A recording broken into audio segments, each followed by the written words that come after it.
যারা যারা চাকরি রিলেটেড গুরুত্বপূর্ণ আপডেট নিউজটি দেখার জন্য ক্লিক করেছেন, ভিডিওটি একটি লাইক দিয়ে কন্টিনিউ করার অনুরোধ জানাচ্ছি। আসসালামু আলাইকুম। মহা খুশির সংবাদ প্রিয় বন্ধুরা, মহার্ঘ ভাতা বাতিল হয়েছে কিনা বা মহার্ঘ ভাতা নিয়ে কি সংবাদ থাকছে আজকের ভিডিওতে সেই সম্পর্কে কিন্তু জানিয়ে দেওয়া হবে। এবং মহার্ঘ ভাতা বাতিল হয়নি, বরং তাড়াতাড়ি হবে, এরকম কিন্তু ঘোষণা দিয়েছিলেন মোখলেসুর রহমান সিনিয়র সচিব। তিনি কিন্তু এটা ঘোষণা দিয়েছেন। সেই সম্পর্কে পুরোপুরি জানতে ভিডিওটি শেষ অবধি দেখুন এবং আমাদের পরিবার যারা নতুন তারা চ্যানেলটি সাবস্ক্রাইব করে আমাদের সাথেই থাকুন। এবং শুরু করা যাক। এখানে প্রথমে যেটা বলা হচ্ছে, মহার্ঘ ভাতা নয় বরং শিক্ষকদের জন্য কিছু একটা করার চিন্তা করছি। এটা কিন্তু আজকেই প্রকাশিত 3 ফেব্রুয়ারি 2025 আপনারা দেখতে পাচ্ছেন। অর্থ উপদেষ্টা বলেছেন, আমি কিন্তু সামাজিক খাতে বরাদ্দ কমাবো না। শিক্ষা, আইসিটি, স্বাস্থ্য, সমাজ কল্যাণে আমাদের কমিটমেন্ট আছে, এগুলোকে কিন্তু বরাদ্দ কমাবো না। আমাদেরকে অর্থদাতারাও বলেছে তোমরা অবকাঠামো করবে, আমাদের থেকে বাজেট সহায়তা নেমে কিন্তু এ খাতে বরাদ্দ কমবে না।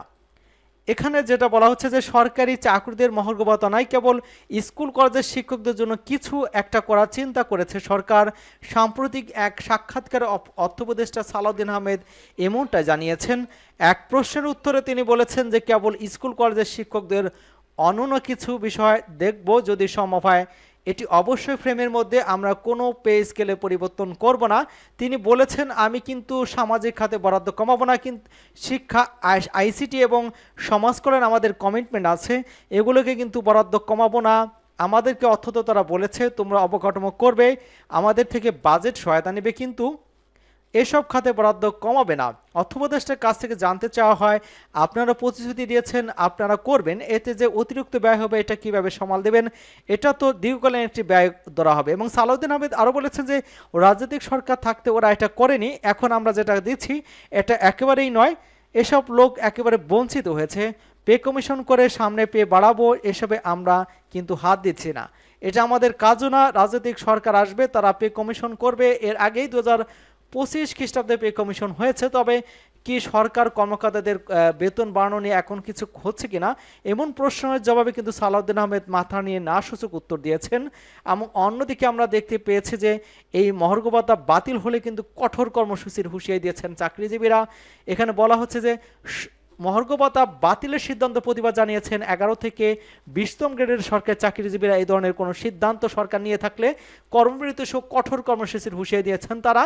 জাতীয় প্রেস ক্লাবের সামনে সরকারি চাকরিজীবী ফোরাম আয়োজিত এক প্রতিবাদ অবস্থান কর্মসূচিতে এই হুঁশিয়ারি দেন তারা কিন্তু ঘোষণা করেছিলেন যে 31 জানুয়ারির মধ্যে যদি মহার্ঘ ভাতা না দেওয়া হয় সেক্ষেত্রে কিন্তু 7 ফেব্রুয়ারি কেন্দ্রীয় শহীদ মিনারে সমাবেশে ঘোষণা দিয়েছে সরকারি চাকরিজীবী ফোরাম। অপ্রতিবাদী অবস্থান কর্মসূচিতে বক্তারা অবিলম্বে বৈষম্যমুক্ত নবম পে স্কেল দেওয়ার জন্য পে কমিশন গঠনের দাবি জানান।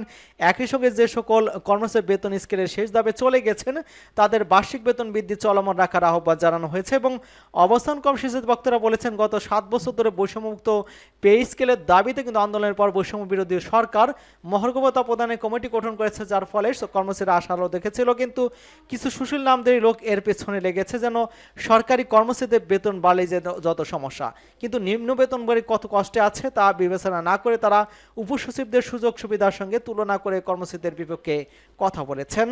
এখানে 11 থেকে 20তম গ্রেডে যারা রয়েছেন তারা কিন্তু তাদের ফোরামের সাধারণ সম্পাদক যে রয়েছেন মাহমুদ হাসান, তিনি বলেছেন যে পত্রিকার মাধ্যমে আমরা জানতে পেরেছি এখন আর মহার্ঘ ভাতা দেওয়া হবে না। যদি এ ধরনের কোনো পদক্ষেপ নেওয়া হয় তাহলে কিন্তু কঠোর কর্মসূচি ঘোষণা করা হবে, প্রয়োজনে সারা দেশে কর্মবিরতির মধ্যে ঘোষণা করা হবে, এমনটা কিন্তু তারা জানিয়েছেন।